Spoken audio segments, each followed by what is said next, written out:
Sonamora police arrested 2 individuals on Sunday night in connection with a narcotic smuggling case. The arrested individuals have been identified as Ahid Mia and Samir Khan.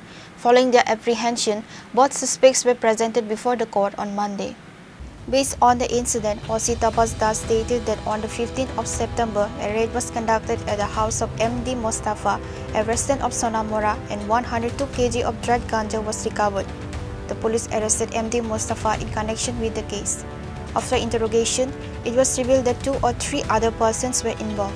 On Sunday, acting on this information, Sonamora police apprehended 2 of the individuals identified as Ahid Mia and Samir Khan. The police will produce the 2 in court on Monday. আমরা গতকাল দুজন drug পেডলারকে আমরা গ্রেফতার করেছি।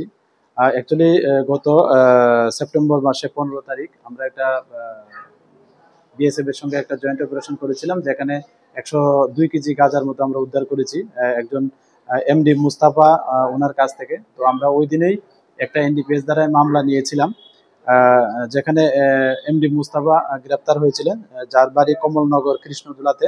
তো এই কেসের সূত্র ধরে আমরা গতকাল দুজনকে গ্রেপ্তার করেছি। তো একজনের নাম হলো আহিদ মিয়া আর একজন হলো সমীর খান। তো তাদের দুজনের বাড়ি কৃষ্ণদুলা, কমলনগর কৃষ্ণদুলাতে। তো আজকে আমরা তাদেরকে মহামান্য আদালতে প্রেরণ করছি এবং পুলিশ রিমান্ডে চেয়েছি, এবং তাদের কাছ থেকে মানে আরো অনেক নাম বেরিয়ে এসছে এখন পর্যন্ত। তো এগুলি আমরা ভেরিফাই করছি, এবং এগুলি ভেরিফাই করে, এবং আমরা যদি এটার কোনো এভিডেন্স বা সাক্ষ্য পাওয়া যায়, আমরা অবশ্যই যা লফুল অ্যাকশন নেওয়ার আমরা লফুল অ্যাকশন নেব। As the investigation progresses, it has come to light that more individuals are involved.